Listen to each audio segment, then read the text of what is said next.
Welcome to On the Edge with April Mahoney Brains. Here, this is the spot where the conversation is pointed, the guests are sharp, and the responses are never dull. Welcome home, Brains. There's only one requirement to hang out on the edge, is that you open your big brain and close your small mind. Did you bring your thinking caps? It's time to put them on, because the conversation starts now.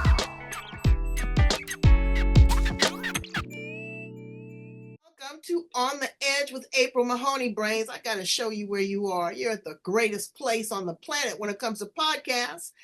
We are going to be talking to Liz Goll Lerner. She's a psychotherapist, a transformational coach, an author, and a friend of the show. We're going to be talking about some deep-rooted issues, some things that people just maybe can't get over, but get with. You are who you are, but you don't know what you don't know. And it's an opportunity to expand and to ascend to your highest and greatest good. And that's all we want for you. You know, you may not be able to change the story, but you can change the narrative. You can rewrite your story, and you can come out much greater on the other side. We're going to talk to her about that and get a reading, an excerpt from her book, and a whole lot more. Let's welcome her to the show. How are you, Liz? I am so great, so happy to be here, and I love that introduction because that's really what this is all about.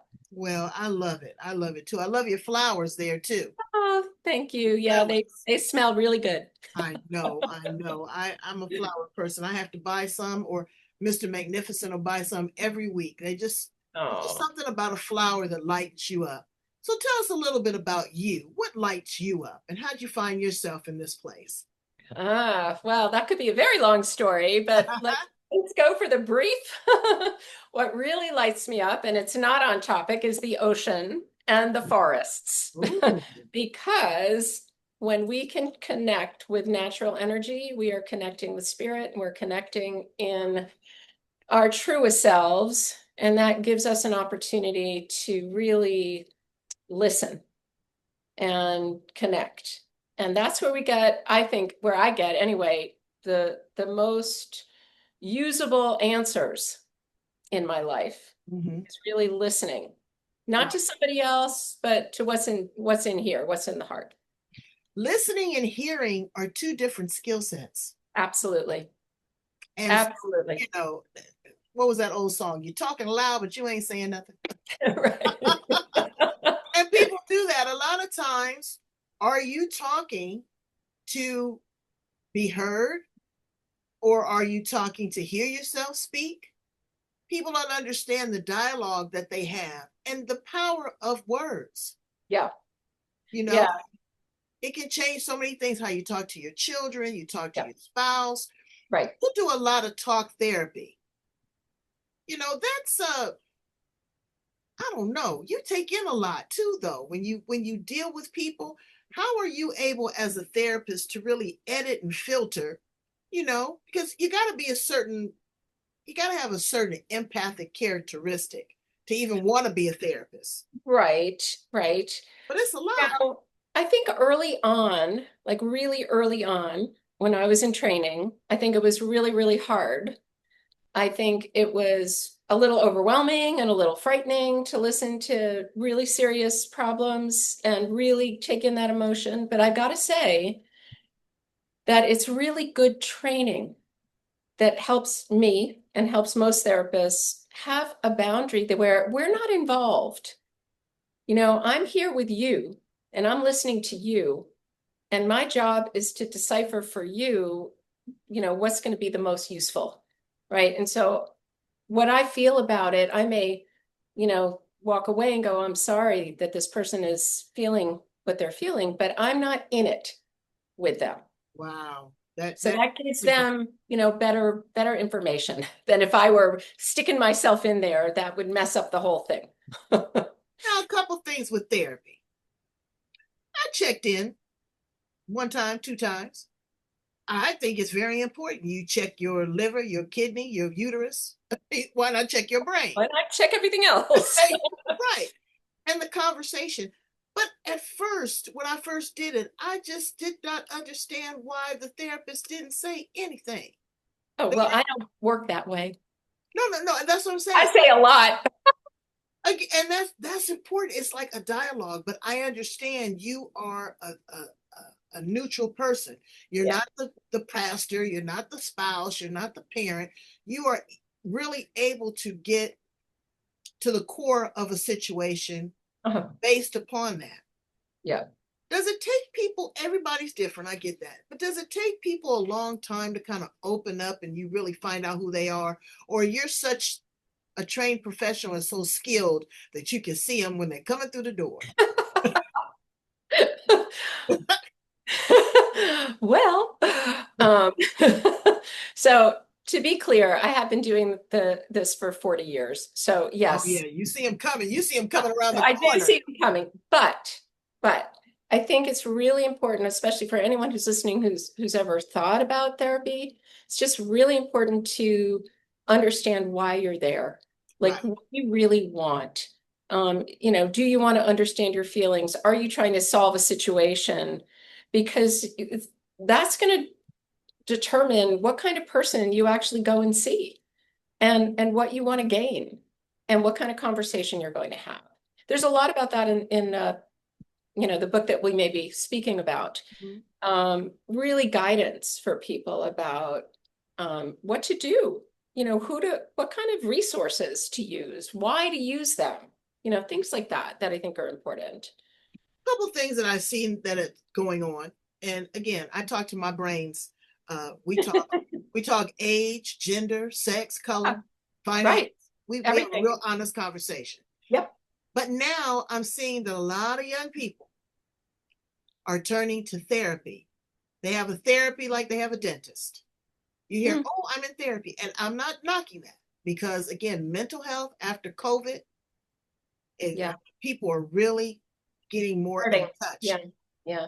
And beyond that, what's going on in the world today, from the Yeah. food we eat to the weather to the politics to the finance, everybody is on angst and full of anxiety. Yeah. Yeah. I think that it's good. I don't think that it's trendy, but again, following cultural norms. Hmm. Black folks don't go to therapy. We go to pastor. Hallelujah. Hmm. Right. You know, that has been, And but they're pastoral counselors, right? I mean, the pastor sometimes is trained. yeah, they do. And I'm not saying all of them. I'm just using a blanket statement. Black men are really now turning more to therapy than Yeah. ever before. Yeah. How does that work as a therapist? I'm sure there's not a I template. mean, Each person is individual, but there's a cultural element to that. yeah, There's a absolutely. sexual element to that where you're working with a man, you being a woman, or, now gender identity. Kind of, Mm. how do you, I don't know. I guess it's just your listening skills and you go beyond the superficial of the individual, go to the heart and go to the soul. So I'm going to say yes and yes. So, yes, it's true. Everybody is an individual, and at some point, uh, their experience is going to be unique, no matter what religion, what color, what background. Their experience is unique, and so understanding what that means to them is Mm. the most critical. Now, the person who goes to therapy has a lot of choices, right? There's much more of I would like this type of person, this color person, this religion person, a type of experienced person when they're looking. So it's possible to find somebody who looks like you in the therapy chair.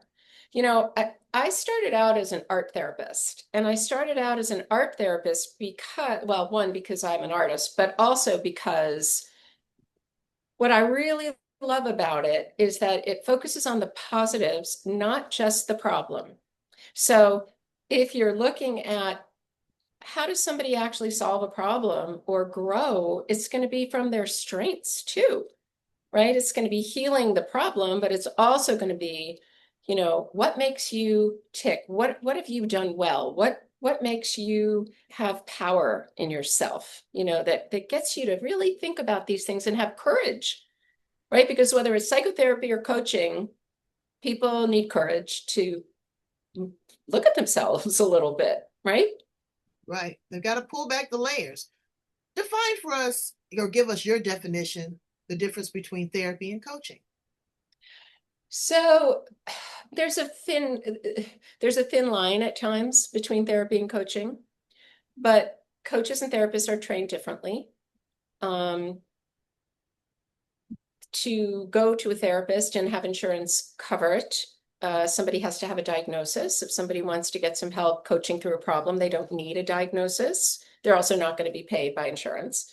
Although some employee health plans do cover, any kind of health concern.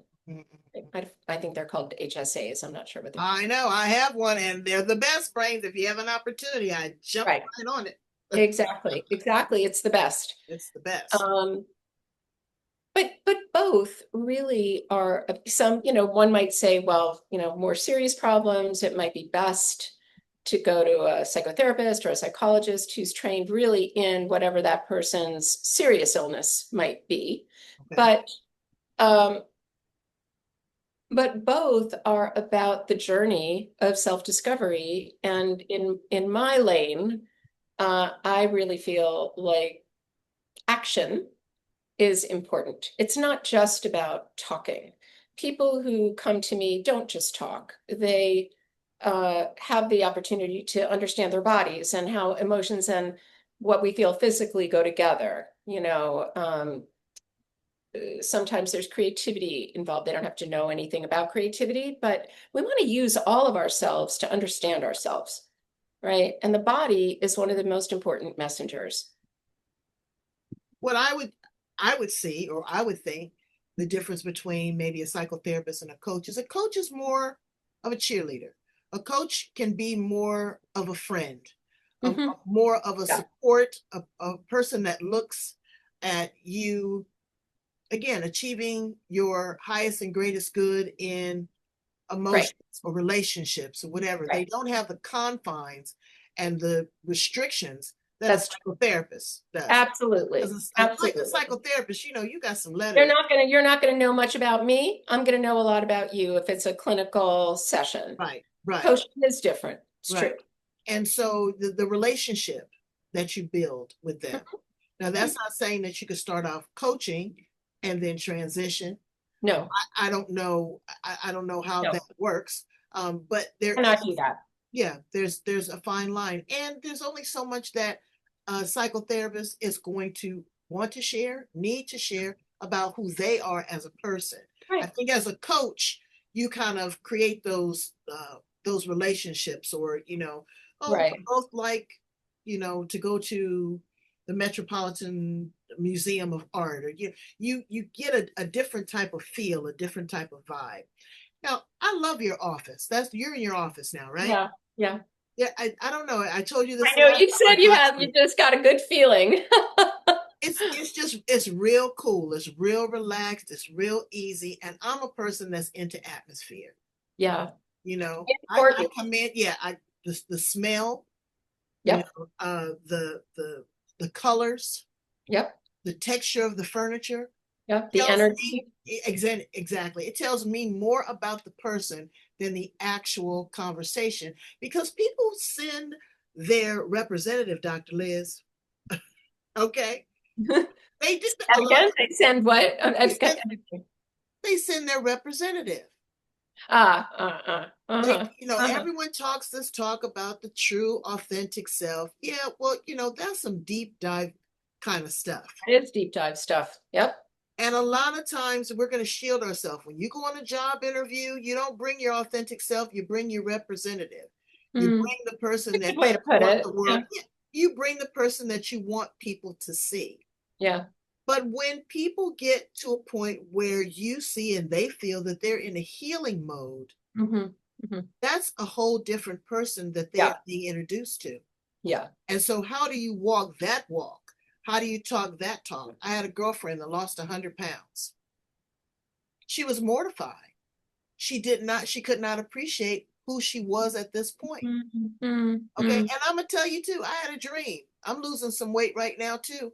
But I'm like, I'm going to lose this weight. What am I going to look like? Am I going to be worthy? I don't know why my mind went there. Huh, Instead of interesting. being super uber excited about what was going to happen, I felt like I was Well, a sense of loss or lack. it's identity, right? I mean, Right, we live with our bodies, the body changes, or somebody has an illness and the body changes. It's like, who am I now? right. And I think that's where in a lot of my work, but vision is really important. Mm-hmm. What do we envision for ourselves? What is the vision for, why am I even losing this weight? Right, Right? right. Like, what's the why? Is it that a good health idea? Is it that I want to look different? If I want to look different, why? What is it? Am I accepting myself as I am, and am I accepting myself as I change? Mm. So, it's a conversation that somebody has with themselves too, right? You know, if they're curious. And you being originally starting in art therapy, Huh. that was really brilliant because children, for example, Mhm. when something traumatic happens, what do? They give them paper and crayons to tell the story. So, it's so funny that you say that because, or interesting, what convinced me to be an art therapist was not knowing anything about it, taking a survey course and going into a school and working with some kids. And one particular child did it. So if you want me to tell you that story, I'll tell you. Tell We, me. so this little boy, I didn't know much, but I got all the kids that didn't talk or acted out. Oh, wow. And they were 7, 8, 9, right? And this little boy kept trying to get into the little room where we were coloring. And it just wasn't his turn, right? He kept trying and trying and trying. Finally got in.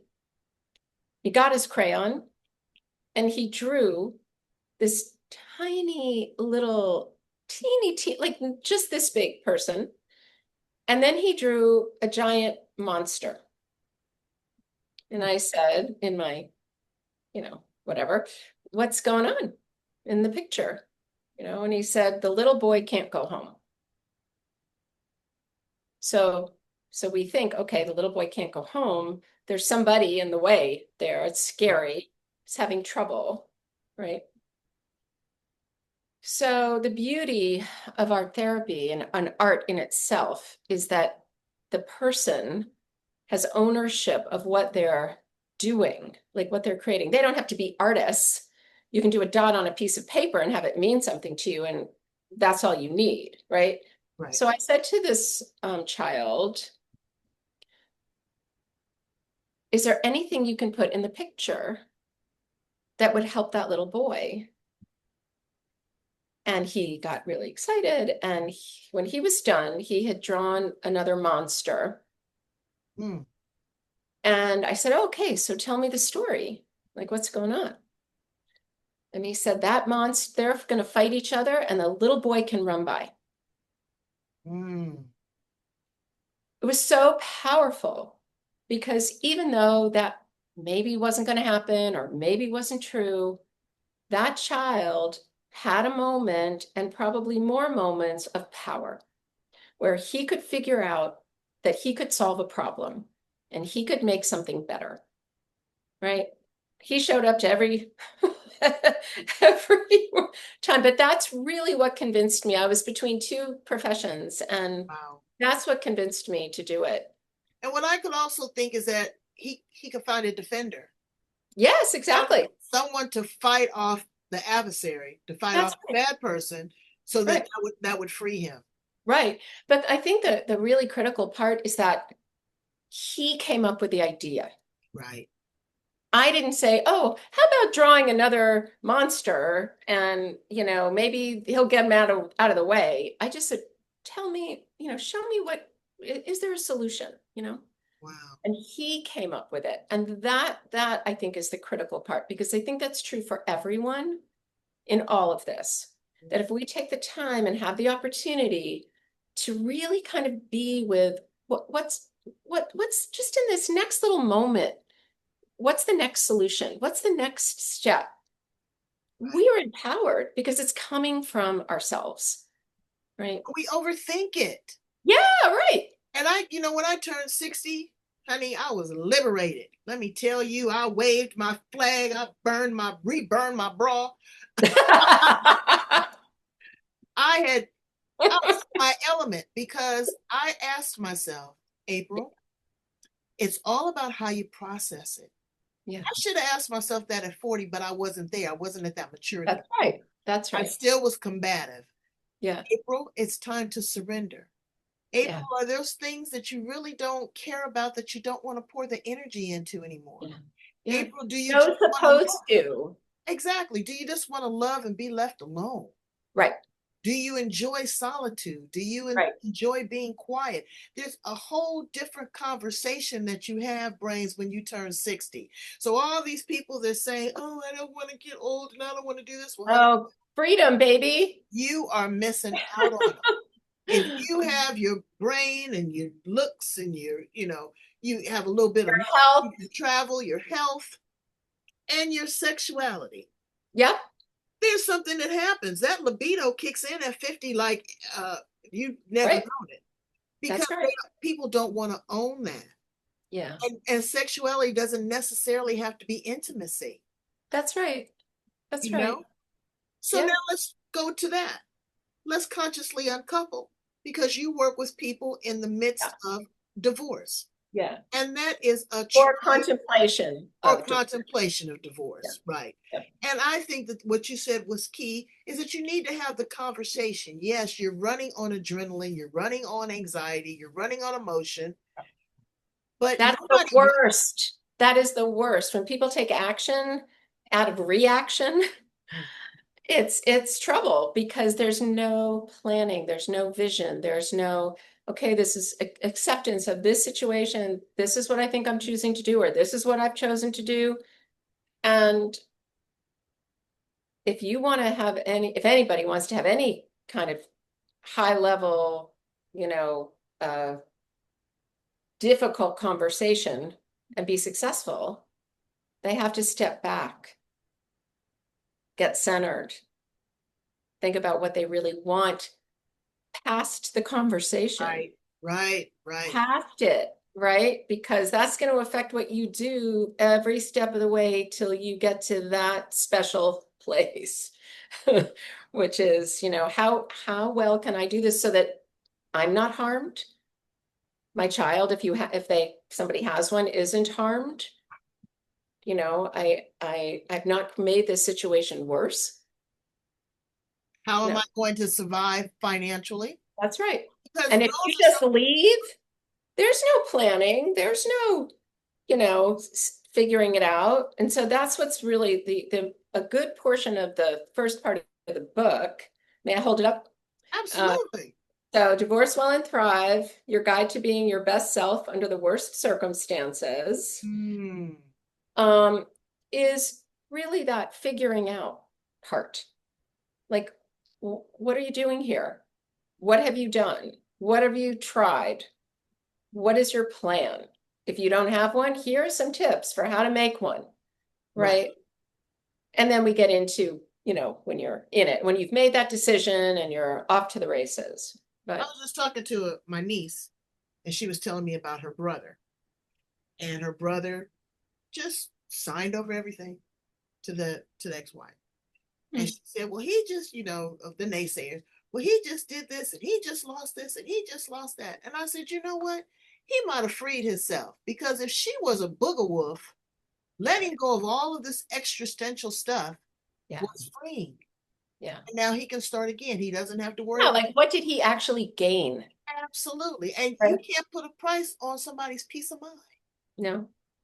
And I said, you know what? You might want to dial back off that and let him live his life because now, yes, it's uncomfortable, you know, but we Mhm. have to get comfortable with the uncomfortable. And now he's at peace. He doesn't have to go back and forth and do all of this other kind of stuff. So let Yeah. him live his life and you quit interjecting. That's what happens. Right. A lot of That is times, the hardest thing for people, I have to say. There's such a our culture has such a stigma around divorce. All the air gets sucked out of a room. You say the word divorce. The hardest thing for people who want to do this differently, which is totally possible, is the people who tell them they can't, the people who tell them to stay angry, the people who tell them that it isn't possible because they had a traumatic experience. Right. And I'll tell you, being someone who did it well and working hard to do it, that when there were people who said to me, oh, just wait, it shook the core of what I was trying to do, even though I was already teaching people how to do it. It's still, it shakes the core, and people really have to understand that it's their choice and they know their own truth. They do, because you're not going to be the Barbie at the cocktail party at the social clubs. Yeah, right. You're not going to be the mother at that's you're going to be the single mother now. Everybody's going to have something to say. Right. Excuse my French, but opinions are like assholes. Everybody have them, and they all stink. Right. Well, Just, they should keep it to themselves. keep it to yourselves. Really. If you don't have anything good to say, don't say anything. That's the difference between listening and hearing. Yeah. So I'll be real honest with you. I'm one of those friends that I'm only going to listen to it twice. Mm-hmm. After that, you need to maybe, again, work with a trained professional. Yeah, right. Or right. something like, but I'm not going to continue right. to rehash that over and over again, because Yeah. I'm looking for a solution seeker, not a problem describer. Yeah, yeah. And it's a grief period. It's grief. You've Yeah. got loss. Yeah. It's the death of a relationship, finance, money. That's right. It's the That's right. control. So again, you got to give me some time in between, because every time we go to lunch, I don't want to hear about him and Judy. Right. I don't want to hear about Well, him. and to me, that means that the person really, as you say, go to a trained professional, but they haven't processed it. They're just in it. And it does take some figuring out to move past. It does. It does. And again, you need a support system. You need Yeah. people that are going to help you. But I am the total distractor. I want to, distract you from that. And you know what else I noticed before we get into the book? I notice how people say, my ex-husband, my ex-husband, my ex-husband. To me, give the person a name. Bob, John, whatever his name was at that point, because when you use those words together, ex-husband, there's still an attachment there. There's still a relationship there. I still think that there's an association. When you give the person their name, they're now on the outside, and you can talk about them differently. I don't know. That's just my philosophy. It's like when someone has an alcohol or drug problem, the first thing they say, hi, I'm Betty, I'm an alcoholic. It's still, there's a judgment. Yeah. Or I'm a sex offender. That is not who you are at that particular time. That's right. That is who you were. And if you keep identifying with that, there's still an element of control. Now, I don't know. I'm not a therapist, but that's just how I feel when I hear it and I receive it. So I like for someone to say, Bob is now dating Judy and they're doing fine. My ex-husband is dating Judy. But look at the difference, right? Like if that person said, oh, my ex-husband's dating this lovely woman, right, it wouldn't have that same vibration, right? But to me it would, because you're still saying my ex-husband. I see what you're saying. The attachment. Right, Yeah. the attachment. I'm saying that the association. Bob is dating Judy, fine. But when you still say my ex-husband, you're still attached to that husband. Yeah, I see that. I don't know. That's just the way that I think about it, Brain. So when you talk to me about, call him by his name. Let's talk about it. It's also about like sort of identifying the position in your life of this person. Right. Like in the book, because I do at some points talk about my former husband. It's also in a book, it's more about respect of the names of the people and things like that. But actually he wrote the in the front of the book there are testimonials. He wrote the second one. Wow. So I want you to do that. That's a great, great segue change. Tell us a little bit about the book and let's get into it because I want people to understand the wisdom and also be able to purchase that and use it as a valuable resource. Yeah, I would say that this book more than anything is a guide. It's a way to think about this. It's instructive of different actions one can take, how to evaluate, what kind of attorney they want to go to, how to get a mental health professional, and then also, the regular stuff, right? Like there's a chapter in the book called Marriage Breakers, Marriage Keepers. Mm, And it's before the section of the book that says, okay, so you've decided, right? And it's really about how people create their own problems and how they can solve them, mm, right? And it's all in attitude, communication. You were talking a lot about communication. It's all about, we go for a ride to the country to have a nice afternoon, right? Or go somewhere. And all of a sudden there's a problem about who was late and now there's no parking and now there's this, right, right. right? And, you know, it's like, where is the mindset? What is it you actually want to do? How do you want to create your moment? That's right. That's Right. right. And so I give, the not so great ways and the much better ways as examples for people. That's beautiful. Again, because it's like you have to decompress. When you go on vacation, you're Yeah. still packing your anxiety. When I get to the airport, yes, there's traffic, but I'm on vacation. Take Yeah. your time and go through the traffic. TSA, there may be a problem. Right. Yeah, take your time. Things may be, if you're still taking that with you, you have not decompressed. Well, and here you go too, is one of the things that I'm really kind of a stickler on, and is in everything that I do, is teaching people how to be truly present in the moment. Because true presence, people think they're present, but they're not present. They're thinking about what Judy said, or what John did, or what the boss did, or, oh, I'm going to be this, and then they are absolutely not here, and they are not able to make decisions about this moment, this very moment. Like here we are, you and I are having this great conversation. And if I were thinking about what I'm going to do next, I wouldn't even be here with you, No. right? But So, that's what I'm seeing that's going on in the world right now is the distraction. yeah. Is that people, the truth is not the truth. It's about perception. And they don't want to keep, you don't want to keep a person focused. You want to have all this other stuff. One of my friends calls herself the disruptor. I Yeah, said, right. But I got to say, April, this stuff was going on long before what was this all in the world was happening, you know? but it wasn't a heightened sense of awareness now. No, people are seriously anxious. They're seriously anxious now, and it's really scary because it's detrimental to the family, to the individuals. They Right. want to be angry almost. It's not like they want peace and harmony. It's not the 60s. People are scared, Yeah, right? When yeah, people get and it's scared, they go into fight or flight, right? So if you're not going to flee, a lot of times people are going to get aggressive, right? It's that's what, we really need tell is, us a little bit about the book. You're going to share with us an excerpt. yeah, okay. So I'm just going to share the little part that says why this book and how to use this book, because I think that answers a couple of your questions. I'm writing this book because I discovered the way to have a neutral or positive divorce experience, even if you are the only one interested in making it a good experience. My years of being a therapist and transformational coach, coupled with the mindfulness practice and deep love and devotion to my child, helped me create the Divorce Well and Thrive method.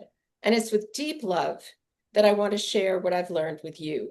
No one must suffer, not you, not your children, not your soon to be former spouse.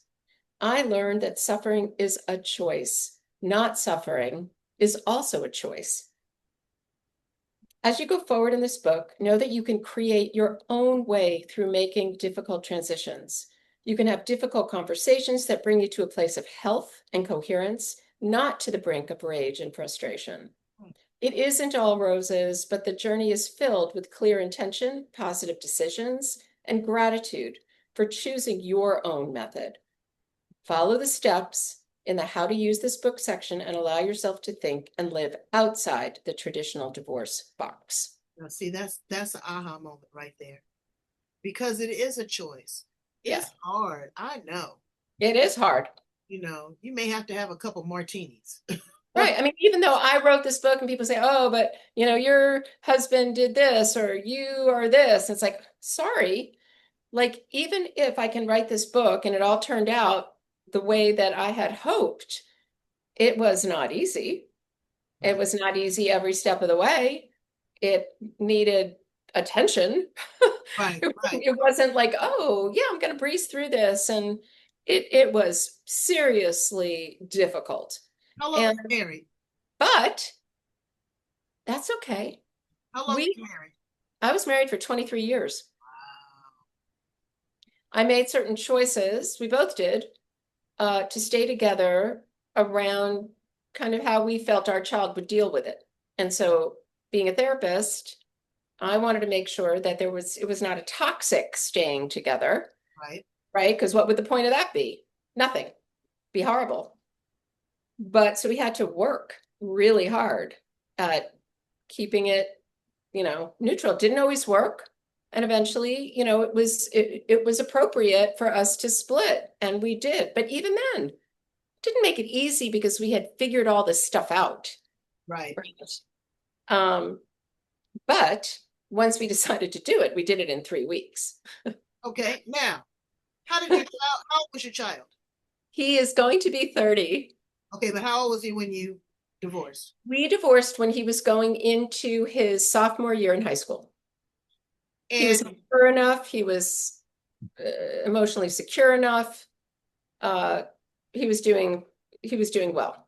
okay, he was doing well. And all of this time, I'm sure that he knew that there Yeah, was tension between the mom and the yeah, dad. yeah. So when we finally did it, he said, he said, yeah, I knew you guys would be happier apart. I just didn't think you'd ever do it. Wow. And, he and I have had these conversations about what we chose to do and, about this book and all that stuff. And I said, was it worth it? Was it worth us sticking around together and doing it the way we chose? Now, we are different. Not everybody's story is different. Everybody's choices are going to be different. Not everybody should do what I did, Right. right? I did it for my personal reasons, and they're going to need to do their thing for their personal reasons. But he was very pleased that we did it the way we did. Wow. Well, and Doesn't mean there wasn't stress for him, right. right? But I think the other stress would have been worse at the time. Another thing that gets me is that, well, we don't want the children to know. The children live in the house. Oh, they know. They They know know, everything. They they know know. more than the other spouse knows. Yeah. I mean, he knew, we would go in and out of family therapy or do these stints of things to keep things like, healthy enough, right? And, when he was very young, he said to some therapist, oh, I think they'd be happier apart, right? But it was clear after that, the fear that he had around even saying that it was not, it could not have happened then. It Right. just, you got to read the room, you know? Right. And the way I decided to read the room was, when he asked these questions that were very, cataclysmic to him, I just said, you know what, honey, nothing's going to happen. Nothing's going to happen. You're fine. Don't worry about it. Right. We're the grown-ups. We'll deal with it. Right. So And that was just my choice. so many times children really fall into that gap for one of two reasons. The parents put them there, Yeah. you know, Yeah. or they feel that they're not being heard and they're not being seen. Right. And those are two terms now that are so Yeah. Yeah. dynamic, is that people want to be heard and Yeah. want to be seen. Yeah. I would say one thing so there's a really fun part of this book that's about the separation party we had. And that's kind of how we announced it to our community. Hmm. And when you think about being heard and choice, we decided to do that as a family. So he had a voice in that. Our son had a voice in that. There were no kids. He was like, no kids, but I think it's a great idea. And it was strategic. So there's a lot in this book that's about strategy. Strategy doesn't have to be a dirty word, right? Strategy is important. We strategize how we get to work. We strategize how we, et cetera, et cetera. But I wanted everyone in the community to know how we were doing this. Like that anybody could call either parent, that anybody could invite us to any party, that we were not fighting. Right. And that is when I decided to write the book. Huge. And the reason I decided to write the book is that when I sent out this invitation that basically said, Liz and Howard have decided to untie the knot. You're invited to celebrate it's in the book, actually, the invitation. Here it says, join us to celebrate our reformed family and launch the journey as we embark on the new roads ahead and enter this new phase of life for our family and ourselves. Okay. So that said it all. It was like, I'm going to tell every single person in every single segment of our lives how to handle this, because I don't want them defining it for me. Right. Huge. Right? That's what happens. You get divorced and people go, oh, tell me all the horror stories. It's like, no, sorry. I don't want you asking my kid any questions, and I don't want you asking me any questions. This is it. Right. And so we're having this party. But you say, this is my story and I'm sticking to it. That's right.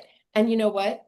I can't tell you how many hours of phone calls I had from traumatized people, our friends whose parents got divorced, whose got their own divorces, that were so horrible that I wrote the book.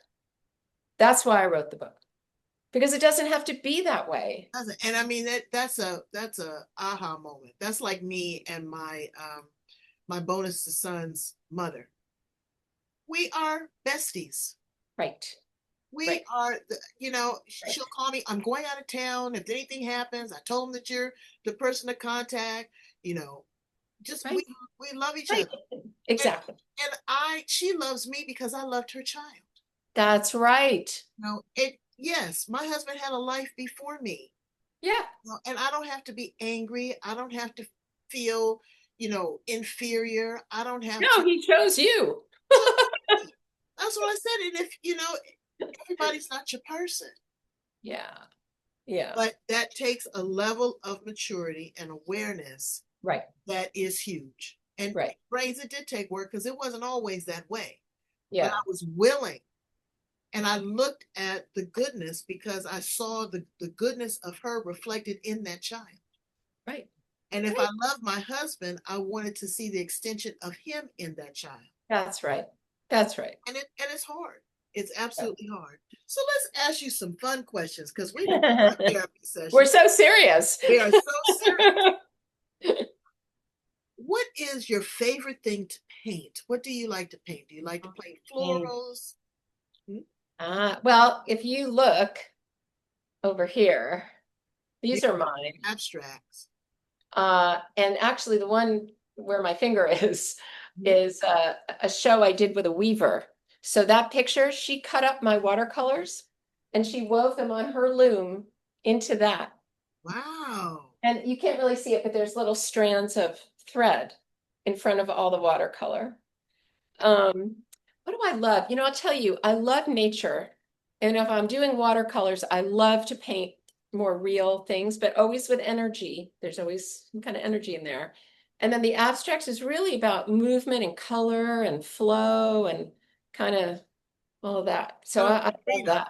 Yeah, there's no confines. Yeah. There's no borders. And I love that. Right. I was just on a cruise and I took a watercolor class. Because I've tried to do watercolors before and it was a mess. Yeah, you know what? They make it so hard, but it doesn't have to be it's not like everything else. It doesn't have to be that hard. And so my next guest, you will appreciate her. I'll be sure to send you her interview. She is a watercolorist and she invited me out to her home and look at lunch for me. But the fine details it is really a gift. It is really a gift. Yeah. If you were a flower in the garden, What flower would you be, Liz? Hmm. You know, the first thing that came to me was a lily. Maybe that's why I bought them today. I don't know. But yeah, I might want to be a tree though. A tree? I might want to be a tree. Yeah. I do all kinds of trees. I'm a tree hugger too. I One of my guests turned me on to that. She says, you might want to go out. She's kind of hippy dippy. You might Yeah. want to Oh go out. yeah, spine on the tree, arms around the tree. Oh my God. Absolutely. There's an Absolutely. energy and a wisdom that Yep. comes through that brain. You might want to try it. Yeah. Might want to make sure that it doesn't have a bunch of ants on it. But I know. I know. No, I'm totally into that. I love it too. I love it too. If you were an appliance in the kitchen, what appliance would you be? So this is really funny. My first thought was the dishwasher, and then I went, no, garbage disposal. Okay. Okay. I Get get it. rid of all that junk. Right. And I said I would be the garbage can. And people say the garbage can. I said yes, because I want to be the place where you get rid of what no longer serves you, Right. Exactly. where the rubbish is, where you can Exactly. also recycle and Compost. Compost, right? That compost. garbage turns into something. That's right. That's right. So, think about that, brains. If you could time travel, Liz, and go back to the past, stay here in the present, project to the future, where would you land? Okay, so I'm going to do my hippy dippy. Um, I would go back to when beings were just coming onto the Earth Ooh, from other galaxies. see, I believe that too. I believe that too. That's right. Wow. So you wouldn't project to the future to be where they are now? So that's an interesting thought. I believe that even though everything is so kind of visually in our environment looks so messed up and so bad, I believe that we are actually heading there now That's right. on Earth. I don't believe, like, I believe this is the fever breaking, That's kind right.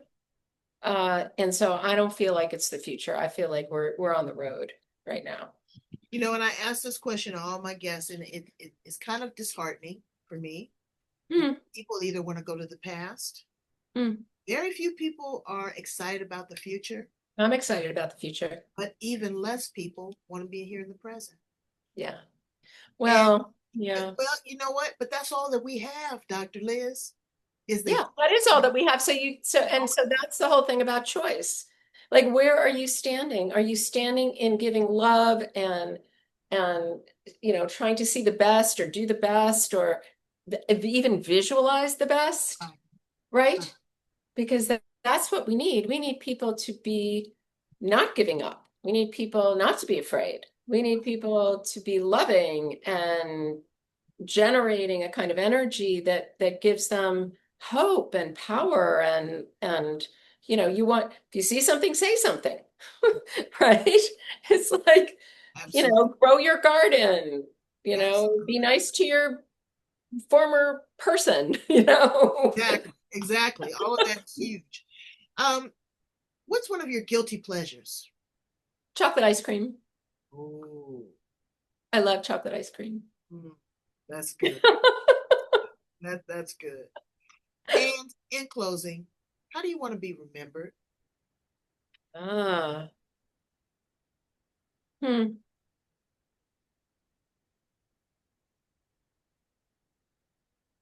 For doing good. That's huge. That and again, very simplistic. Yeah. I We mean, don't I could have said all kinds of things, but really for doing good, that's what it comes down to. Well, you are doing that in a selfless kind of way by being a therapist, by doing art, by teaching people how to consciously uncouple and feel good about themselves. Yeah, thank And it you. doesn't have to be angry, it doesn't have to be hostile, Right, you know, that you right, can work through your emotions right. And you can have choice, and you can have choice. it's And you okay. can get the book. Put that book up one more time. Yes, ma'am. There it Divorce is. Well and Thrive, your guide to bring your best self, Being your best self being your under the best self worst under the worst circumstances. circumstances. Let's try it, Brains. Let's Yeah, try it. that's what we need, right? Under all circumstances, be your best self. Yeah. Well, we got to figure out what our self is. I need you to go in, brains. Love, like, share, and subscribe over here on the Edge. I need you to purchase a copy of Liz's book. I need you to check in with her. She has Mhm, a consultation. We'll talk about some offerings here in a minute. But mhm, this is an opportunity for you to, again, live your best life. This is mhm. all that we know. And you don't know everything that you think you know. Okay? Liz, how do they get in contact with you? So they can certainly email me at liz@yourinspiredchoices.com. We'll put that, in our notes. Um, I'm offering a free gift of a questionnaire that kind of looks at how we communicate about our emotions, what we do. People can answer the questions or not, but at the end, it takes them to a link where they can do a free 20 minutes with me. Um, they've got something they want to talk about, and then they can always buy the book. And then there's contact information and course information at the back of the book. Grace, try it. Try it before you make the decision to Yes. Yes. before. Because you Yes. can't, well, it's like a gun with a bullet. Once you fire that sucker, you can't get it back. That's right. And, if you don't want anybody to see it, you can get the ebook. Oh, You know? consider one of those parties. I bet that was kind of chic. You have some, It was a great party. you have, and it cuts down all of that gossip and that naysaying and that whispering and the lies and oh, Exactly. he did this and he did that. You don't know what somebody did, and they may never tell you what they did. All you know that they're not together and that it is okay. I love how That, you said it. You can invite us both to the same party. yeah, we did that for a long time. I mean, that's pretty cool because Yeah, we didn't want to lose our friends. yeah, I think that that is one of the greatest things that you could do is that, okay, yeah, we can invite him and I'm not her. making a scene. You guys didn't even know we were getting divorced. So clearly we can handle ourselves. That's You know? so thank you so much for being here with us on Thank the edge. you. It was What so a blessed. pleasure. And you'll come back and check back in with us and let us know what's going on, how you're showing up in the world. Oh, Brains, figure out, your path and your journey. Try to make this life as pleasant as you can because we are ascending to a whole different place. you got You it. don't want to take this epigenetics. You don't want to take that trauma with you. You want to Mm, dump it off right here if you can. All right. I'm with you. Mhm. Bye, Liz. Talk to you again soon.